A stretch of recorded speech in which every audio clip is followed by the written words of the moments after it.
ready? It's the Roundtable with me, Robert Bannon. Well, howdy ho, friends and neighbors. How you doing? My name is Robert Bannon, and you're welcome to the Roundtable Talk. Oh yes, we are live on Thursdays, sometimes Wednesdays, sometimes it's a Tuesday, but we're live once a week, and then we have a special weekly show just for you, where artists talk about art, and this is a great Roundtables Talk. Hi, everybody. My name is Robert Bannon. If you want to like, comment, share, and subscribe this show, I'll be your bestest whole life friend right here, right now. We're here all the time. So we have really great artists for you. Billy Recce is so fun. We kiki cuckooed it up. And I can't wait for him to tell you all about his new single, what it's like to write music. Billy Recce. Well, I'm so excited because I've been following our next guest's career for a while. And it's so nice to see Billy in virtual world. I just see him when I'm scrolling and addicted to the social media of it all. But it's premiere day. He has a brand new video. The song is available to stream. Can we have a sneak peek? How about we have a little sneak peek of this together? Yes.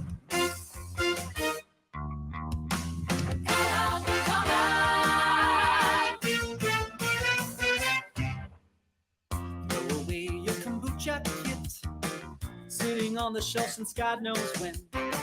Check your sourdough starter out. I don't wanna ever even think of it again. Do me a solid and forget that shit. You're turning to the feel sane. Feels like 15 years and 15 pounds since I last saw your face. But let's not think about how long it's been, and let's cut to the chase. I heard you joined Etsy. I heard you make earrings. I heard you plant big trees. I heard you move to LA. I heard you drink water out of a mason jar. Hey, whoever you were, come out of whoever you are. Okay, I'm obsessed. Where did we get this idea? How did we make this video look so good? Billy Recce, get out here right now. No, who, what, when, where, why, how of it all. You are too kind. Thank you so much for sharing that too, and for these kind words. It means so much.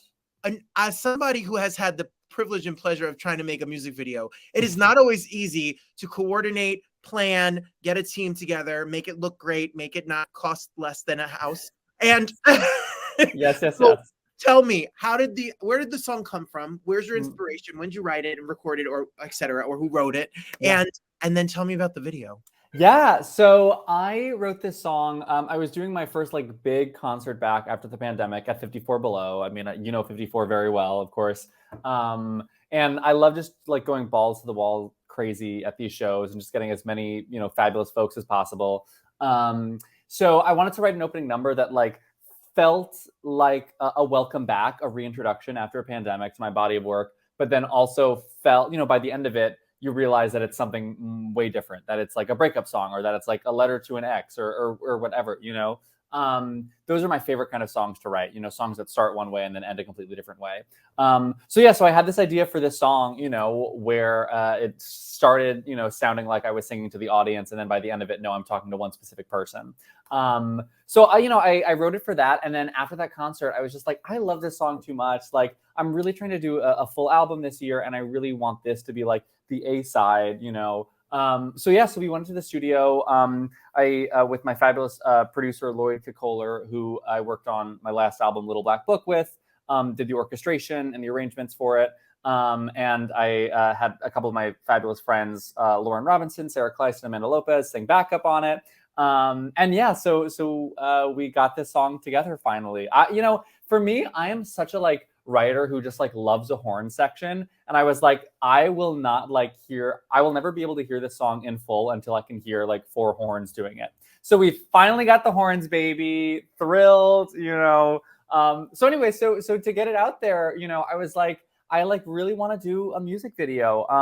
And I was hooked up with this amazing young director, Amanda Whitley, who came to me with this idea for this video.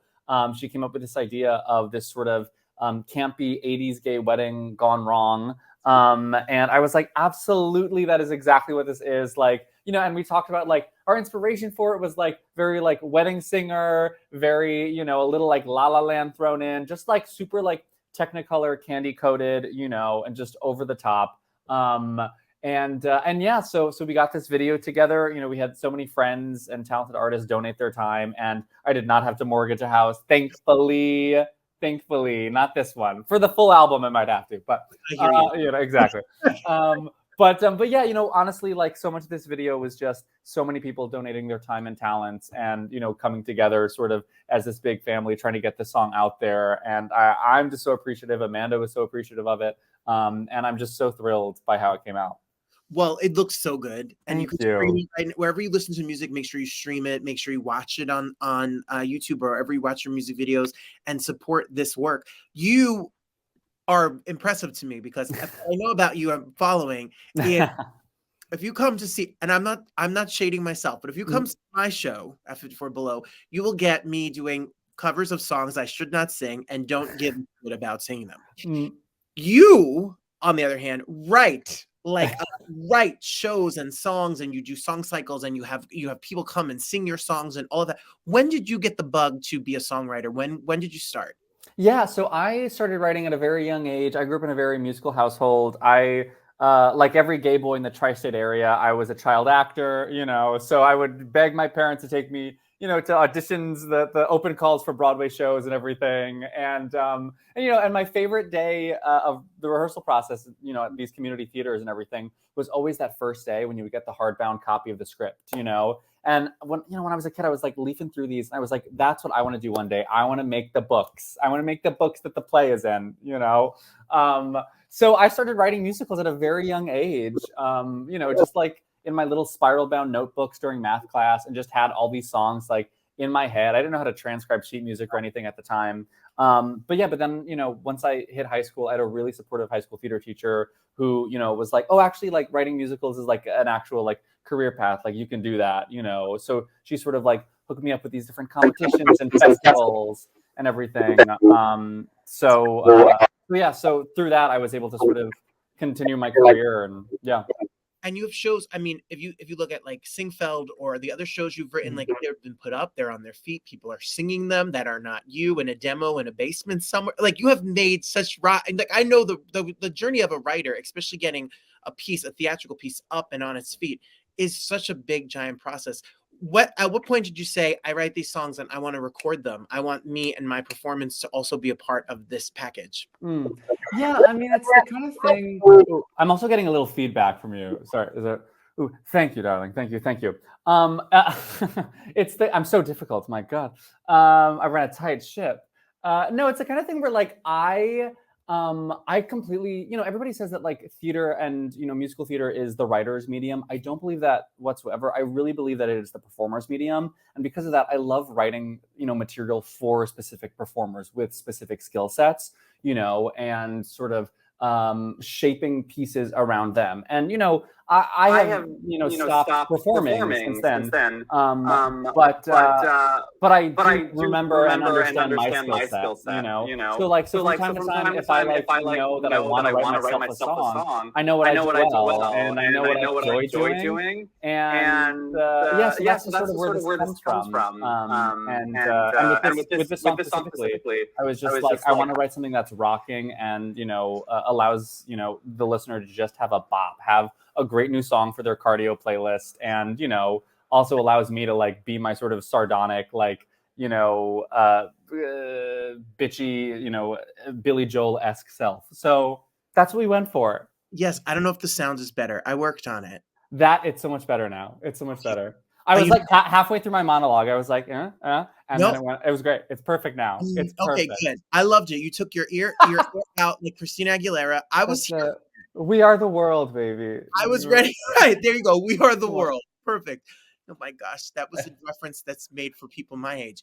So they did it again. They did it for Haiti. They did it with Justin Bieber and Celine Dion. Exactly. When are the two of them going to come to Broadway? My God. That would be, maybe they'll replace Josh and Annalie and Sweeney Todd. That'd be brilliant. Although a play would be, I want them in Night Mother. Come on, that's what I need. perfect. Yes, Come come on. on. I'm That's working on it. We don't need them to sing live. No, We don't absolutely even not. want them to. But Exactly. no shade. What I love about this is that this ultimately, when you come into this 80s pop synth kind of vibe Mm, about the song, but there is a message. There's like a double entendre. There's a lot of entendres mm, to this song and through it all. As an out artist and as a songwriter who's written songs about sexuality and romance and dating and life in New York City in the mm. 2000s, how important is it to kind of put these, like, are they autobiographical? Do you get inspiration from your real life and say, like, I'm gonna write this song about him, that person there? Where do you get it? Where do you get the inspiration from? You know, I wish I did get it from my real life, but I really don't. I like, and I've had like several like people in my life be like, "Is that song about me? Is that about me?" And I'm like, "You wish it was about you? Like, absolutely not. That's is just like me cosplaying heartbreak right now. You know? No, I mean with this song, like it is this idea of like, at least when I wrote it, of course I've been through breakups and everything, but like what the song is really about is just like losing somebody important to you and special to you. And I have dealt with like friendships that have like disappeared, and people who have become versions of themselves that I don't recognize, right? And I'm sure I've become that way to people before, and I think we've all sort of dealt with somebody who we really care about changing, and us sort of desperately trying to get them back, normally to no avail. So I think that's where this song is really coming from, right? This idea of like just sort of like reaching as hard as you can into that person that you used to know and used to love and used to like get drunk with in your dorm room, or smoke weed on your roof with, or whatever, and just like try to give them a big old hug again. Yeah, and I love that. And especially I still get it when we're coming out of the pandemic, and I get it now because we're Yeah. just in all the seasons of our lives, especially after all the things that we've been through. It's fun to have a song that's just fun and joyful and you could sing along to and be Thank on the you. elliptical machine. I'll be on the elliptical machine to it in Edgewater, New Jersey at the Planet Fitness, sweating and cursing, but I'll be bopping my head. That is what I was aiming for, specifically the Edgewater, New Jersey audience. You look at my Spotify streams, and it's like by location, it's all Edgewater, New Jersey. There's a Trader Joe's there, and Yeah, it's there you go. Mm, see, mm. I'm trying to bring the music to the masses for you, Billy. Thank Um, you. what is it like as a writer to hear your music sung by someone else? Is it scary? Is it like watching yourself, like listening to your voice speaking or looking at pictures of yourself? Like, what does it feel like when you hear someone interpret your music? Well, if they get the lyrics right, it's fabulous. No, I'm Oh, just kidding. I'm kidding. I'm I'm fired on. kidding. I'm kidding. Don't hire me. So, No, I love it. And like honestly, that's so fun. Like when I was a kid, not when I was a kid, whatever. Like when I was just starting out, I used to be like really like upset if somebody like fucked up a lyric or whatever. And now I'm like, no, that's like their version of the song now. Like their version of the song is like they replaced like this one word or whatever. And I love that. I think it's the best, and like because like you listen to all those live versions of Frank Sinatra doing New York, New York. He doesn't sing the same word once. He does not know those lyrics. It's fabulous. Um, not to talk ill of Frank Sinatra no, on the God, he's my hero. But yeah, no, I love it. I mean, it is this idea of like I grew up loving these like character actors and like the Carol Channings and the Cheetah Riveras and the Gwen Verdons and like these people who like have such star quality. So like to get to like hear my work interpreted by anybody, everybody brings something different to it, and their own sort of star quality to every song. I would love to hear like other people be singing this song, like and see how they interpret it. It's the best feeling, And then for like, I have this show called Little Black Book, and that we're sort of, it's in the works right now. We put out this concept album last year, and the three gals who sang backup on it, Amanda, Lauren, and Sarah, who also sang backup on this, they just know every single song in Little Black Book. So every single concert I do, I just like go to them and I'm like, what song from Little Black Book do you want to sing for this one? And I just get to like, I think they each have sung every single song, in every single concert now at this point. And that's what I love, just like getting the different version of everything. It's like, it's like a Happy Meal toy, like collect them all, collect them all. collect them all, baby. I love that. So what is the plan? Like can we ask you this? What is the plan? Is you're going to work on this album? Is there do you want to do more live stuff? Are you what's next for you? Yeah. Thank you for asking. Yeah, hopefully, the album is in, early stages right now and just sort of getting the song list together, and, hopefully it is a, early next year thing. But right now, I have this show called Singfeld, which is a musical parody of Seinfeld that just started previews off Broadway, and it's adorable and hilarious, and everybody should check it out. It's a collaboration with the guys who did the Friends and the Office parody musicals, and just the kings of off-Broadway musical parody. So I have that, and then Little Black Book. Like I said, hopefully next year audiences will be able to see that. We have some exciting things happening in the works there, but in the meantime, people can stream that on Spotify as well, and Type in his name, go listen to all of his music, and make sure and go see Singfeld, because I have to go see Singfeld. Let me know when you want to come. I'm coming to see Give it. me a holler. I love myself a Seinfeld. There you go. Okay, perfect. You're gonna love it then. You're gonna love it. And I'm, like I said, of a certain age where I watched it like originally, like Thursdays. Sure. On Thursdays. All right, come on. Because I'm born in 1983, and so I'm like right at the prime age. I love it. It's perfect. And so I'm excited because I remember Little Black Book. I've listened to it. I'm excited for people to get to see it on its feet. I'm excited for you to put out this album, and I'm excited for people to see this full music video. That was the tip of the iceberg, people. It gets crazy. It gets crazy. There's other people in it. There's dancing. There's It's more than just the Wiz poster on the piano. That's just the start. There it is. Celebrity sighting. Come on. How do you feel about it going on tour and coming back to Broadway? I'm so ready. I mean, to me, like, the definitive Wiz is the film. Like, it is one of those movies that, like, how, like, I don't know if you had this experience, but like before going to school in elementary school, I would always like turn on HBO. Like, that was like always the thing. Like, I would eat with like I would watch while eating my Pop-Tarts or whatever, and the first scene I saw from the Wiz was the subway scene, just like flipping through the channels. And I was like, what is this horrifying film, And I just like, did some research or whatever, and I got it from the library, and, have loved it ever since. I think it's a perfect movie musical. And by that, I mean, it's not good, but I love it so much. I get it. Look, for me, I wouldn't go to bed at night until I watched Muppets Take Manhattan. There you go. It Another was perfect movie. Mandatory watching. Absolutely. I love me some Muppets. My background right now, I have my Gonzo background, There you go. Really? Where have you been? I need to come see your show in person. Please. I know. We got to collaborate. Come on. Please. It would be my honor anytime. Please.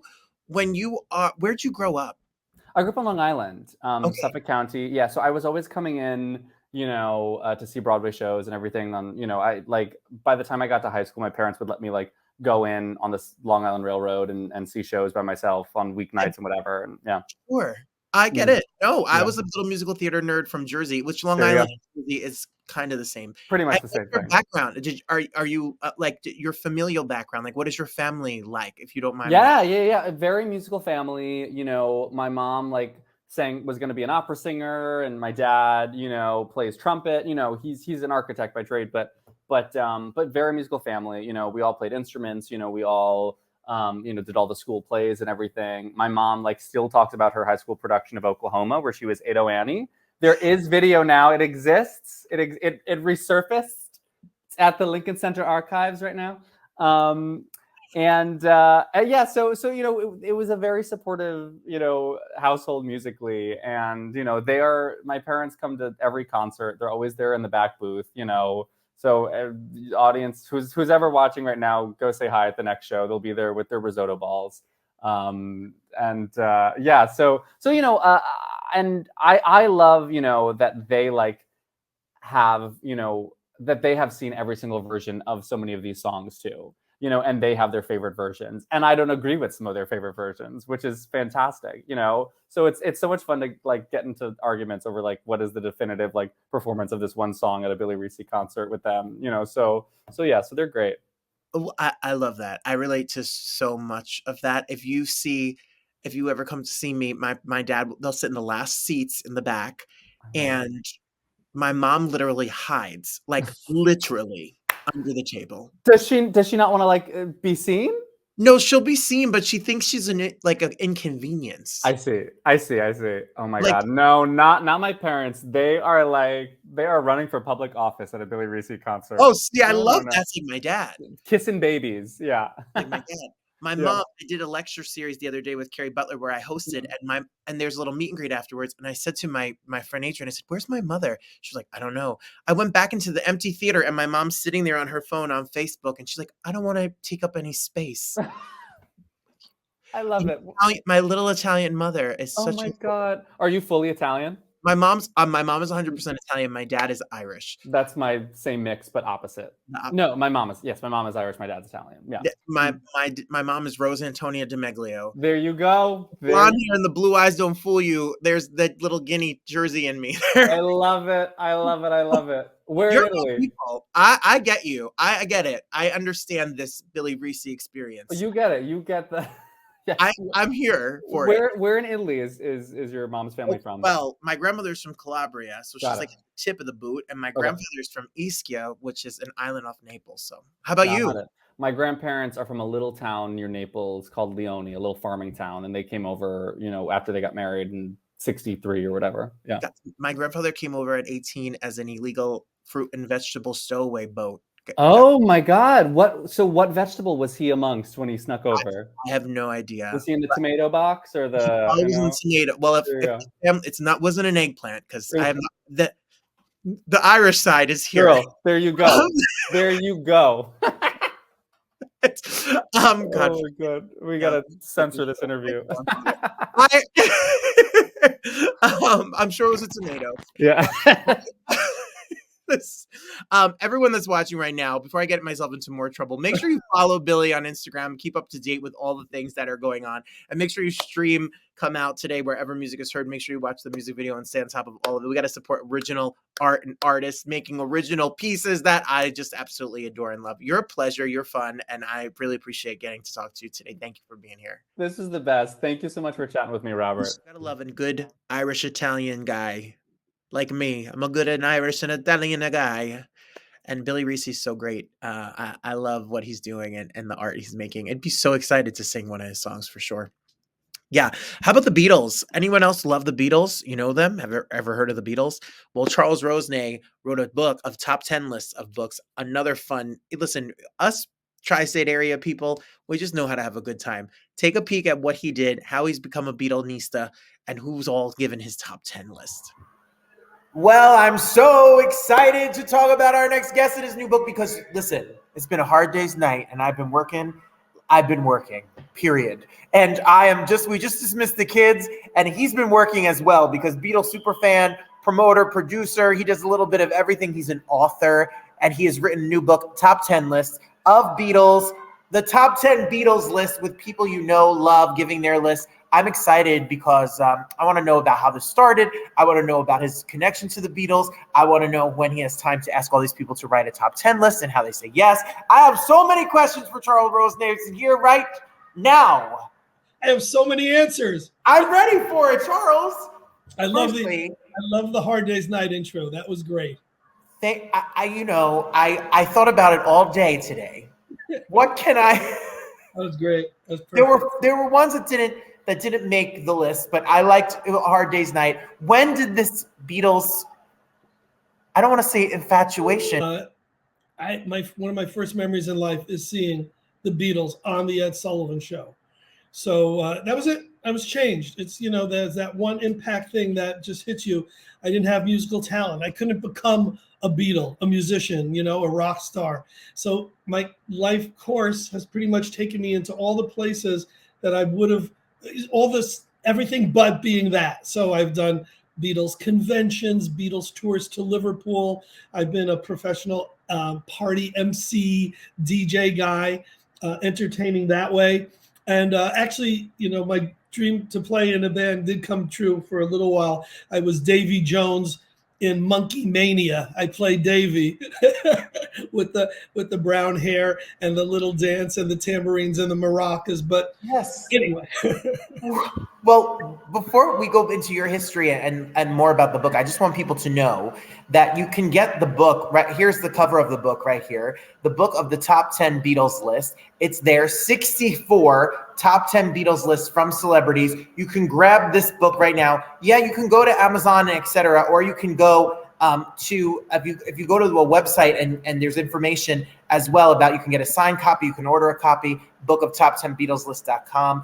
And you can go on Facebook. You can find him on all of the Instagrams and social medias and all of the fun. And make sure you get a copy signed for the Beatles lover in your life, because there are Beatle lovers that are 5 all the way. My 5th grade student, Sean, said to me, Mr. Bannon, what are you doing after school? I said, I'm talking to someone about the Beatles. The Beatles are the best band of all time. They've sold over a million records. And they know no age. They know no bounds to the influence that they've had. I love hearing that. But what's interesting, and I think you might agree with this, is the book doesn't have to be just for a Beatles fan, because it's a celebrity book, a pop culture book. The fact that I got 64 different celebrities to give me their top 10 favorite Beatle lists, really proud of that number, because 64, of course, was when the Beatles arrived in America. Yes. And 64 is the song, and I was going to hit the book when I'm at 64. Oh, that's just fate. That's just it's all meant to be. Well, to go through some of the people, I mean, you're talking about original Beatles drummer Pete Best giving a list. You're talking about Cousin Brucey, which if you're anyone who lived in the tri-state area or is anyone who knows anything about music, he's WCBS FM Cousin Brucey legend. Still on the air. Saturday night. That was Cousin Brucey calling to tell us that he appreciates the plug right there. Why? Right in the moment. Tell the office to leave us. Don't they know we're doing a show here? School's over. He's a legend, and I love him very much. Other names that you will absolutely, have Walter Egan, or you have Dennis Dunaway from the Alice Cooper. He's a legendary musician, or you have Daryl McDaniels from Run DMC. It spans the gamut. Who would have thought, right? We'd have a hip hop rap guy giving a top 10 Beatles list. It just shows the influence. That I was really proud of that. That we were it wasn't just people who were related to the Beatles history and Beatles associates and relatives, although they're in there too. But it was rock and roll people, actors, DJs, musicians, authors. It was just a nice cross section of pop culture notables.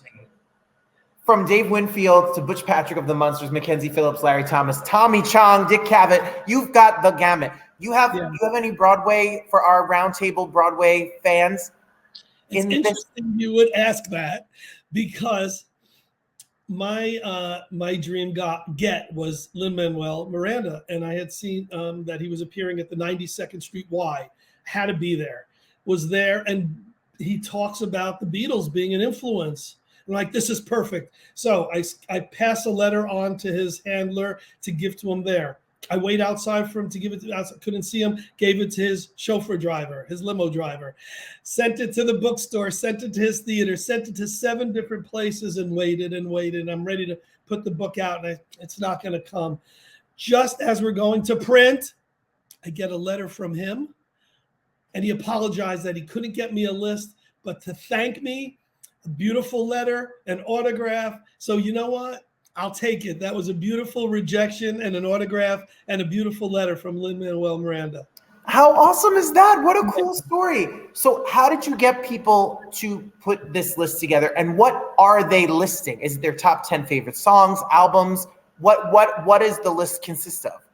So when I sent it out, it was originally giving them open, choice. If they could come out with a list besides a top 10 Beatles, songs, that's great. If they want to do favorite solo albums, favorite solo concerts, really anything they want to do. And a few of them actually thought out of the box. Paul McCartney's half-sister, Ruth McCartney, wrote her favorite places in Liverpool that she remembered with a Beatles connection. Elliot Easton, who is the lead guitarist of the Cars, Rock and Roll Hall of Famer, did the Beatles' top 10 middle eights, the bridges in the songs. That's brilliant, awesome. Great. So that I gave them, their choices. Bill Harry, who was one of the first people to really recognize who the Beatles were in Liverpool. He wrote Mersey Beat magazine, and he probably published more books on the Beatles than anyone else in the world. Gave me a list of the 4 gals, the 10 gals that the Beatles kind of left behind, the ones that were almost wives, that kind of thing. So I think that's part of the interesting thing in the book. Larry Kane, who was a journalist, an anchorman, one of these real, well knowledgeable fellas who toured with the Beatles as a kid. He was on their tour. There were 2 people, Ivor Davis, who was a British journalist, and Larry Kane, who was the US journalist, went on all their shows for their first tours and, pretty much kept track of what they were doing, their thoughts. They reported back to their newspapers. His article in my magazine, in my book rather, is his top 10 most memorable concerts and why. In his list alone, I'm like, wow, that itself could have been a book. But most people gave their top 10 favorite songs and the reasons why, because I think if it was just a list, kind of boring. But when they give their reasons why, it adds a little, salt and pepper to it. So do you have a list in the book? I do, and I almost didn't. Okay. The book prior to that was the book of top 10 horror lists. Yes. And that was an easy list to do because I do some acting on the side, and I just put in, my ego took over, and I put in my top 10 favorite horror roles that I was in. So that was easy. That was easy. I got away without having to tell anyone my favorite. This was a little tougher because if I'm doing my top 10 favorite Beatles songs, I know that the people who come on my Beatle tours and support, all the commands, they're going, Charles, how did you leave off such and such? How could you possibly? So what I did is I gave a bunch of songs that I absolutely love and the reasons why. Like one of them, happened to be my wedding song, so I had to include that in there, here, there, and everywhere. Another one, Paul McCartney and Wings song called Venus, not from the album Venus and Mars, called Magneto and Titanium Man. Well, when I drove my kids to school when they were younger, Marvel, they were superhero buffs. They had to hear that song every morning to the point that I loved it as much as they did. So I gave my top 10, but with reasons why. And it wasn't the most expected songs. If you sat me down now, and said, Charles, I'm tying you up, tell me your top 10 favorite songs, it's going to probably be different than the ones that are in the book. But the ones that are in the book were a little thought out and gave good reasons why. Okay. You had me thinking all day when I knew I was going to talk to you today about what would I put on a list. Yeah. Because it's hard because the catalog is huge. Right. Their solo work, aside from their immense solo work, I mean, I grew up with a mom. My parents were born in 55 and 57. My mother is a giant George Harrison fan. So we grew up listening to his solo records a lot. And I have a lot of memories related to that. My grandparents singing Michelle, because my aunt was close. There are moments and memories that I remember because they meant something to me and to my family. So you had me here thinking about it and playing the Beatles all day in the classroom because it's nostalgia no matter what age and stage you are in your life. That's interesting that you use nostalgia no matter what age, because people say, why the Beatles? And I say, well, music first. That's the raison d'etre above everything else. It ends and begins with the music. But the other two M's, one is the memories, the nostalgia factor, whether it's because you lived through it, or I did, or your parents did, or your siblings did and passed it on. That all, is the nostalgia factor, the memories. But the third one is that magic. And you can't put your finger on it. Was it the haircuts? Was it their personality? Was it their cheeky wit? It was that extra something when the stars all aligned in 63 or 64 and they took over the world that you can't quite put your finger on. But yeah, it begins and ends with the music, but the nostalgia and the memories are a big part of that too. And that's what's so special. So if you know somebody who loves the Beatles, or you love the Beatles, or it's a cousin, an aunt, a sister, a brother, whatever you have in your life, it's the perfect gift. It's the perfect thing to give them because then they can sit and you can have a conversation and talk about your top 10 list. It opens a conversation up about the music. And when you started the last question, I thought you were going to, you having to think of what your top 10 list was. And I bet if you did that, when you were done, you're like, oh man, how could I leave off such else? Do you have a top 3? I was thinking about it, and I was gonna say the top. Okay. Oh boy. They're gonna be very cliche though, Charles. I'm not gonna deep dive for you. It's okay. I number 3 was Let It Be, because it makes me just want to cry, and it's just gorgeous. Beautiful. It's just beautiful. Mm-hmm. And number, I hold on number 2. I know number 1. Oh, so maybe Let It. All right, and number 3 is Let It Be. Yeah. I feel like I'm on the spot. I'm talking to you. I feel judged, Charles. Go on, it's all good. And I have to pick Hey Jude as number 2, as cliche. It's one of the most brilliant songs of all time. Epic, right. And I love A Day in the Life. That's my number 1 song. Wow, so that wasn't necessarily cliche. That's a great one for number 1. Awesome. I just love the melody and the message. It's just a little out of the box, and it's just beautiful. I think it's just a gorgeous song and message in it. I know it's not. I didn't say Yesterday or something. That's my little out of the box moment for you. Did you ever hear the song "A Day in the Life of Green Acres"? I sure have. You have? I sure have. Because whenever anyone picks that, I always have to throw that out to see if they heard of it, and if they did, I think it's genius. I'm a novelty guy, and I sure have. I need to know you like in real life, because you're like a pop culture. Like you get your hands in it deep. Yeah. And I love that. What was it like when you look at pictures? Like I saw these pictures, like you and Paul McCartney. You play obviously as a kid playing, or you and Pete Best. Like you have really put your money where your mouth is about this. You've made a life and a career out of doing these kinds of events and making this an immersive experience for fans. Yeah, Rob, I'm very blessed, because what brings me joy and has also been able to, be a nice sideline money-wise, has brought so many other people joy. And it's down the list, whether it's writing a book, whether it's producing a Beatles festival or convention, or bringing fans to Liverpool, which I do every summer. It's our 40th year. I get so much joy when that person hits, Abbey Road or Penny Lane or Strawberry Fields for the first time, and the look on their face. There was one year, everyone was like almost brought to tears when a girl got to Liverpool and she was at the Liver building and realized she was finally there, and she got on the ground and she kissed the ground. That was like, it was like she had reached the Holy Land of her life. And this was the culmination probably of being that kid who clipped out every article on Paul McCartney. And when there was an article on the ships landing in Liverpool, she would frame that, article. And here she was finally living her dream. And, thanks to me, because a lot of people wouldn't go on their own. A lot of people don't know that there are these tours and there's a Beatles week in Liverpool. So in many ways, I'm, just it brings me that much joy that it's brought that many people back. Absolutely. Well, when I went to London once, and the people I were with were sleeping in after a long night, and I got up, I took a subway, or they don't call it a subway, but as for us New Yorkers, the tube, the underground. I took the tube to Abbey Road, and a lovely other tourist was like, "Give me your camera," because I was like, I'm just here by myself.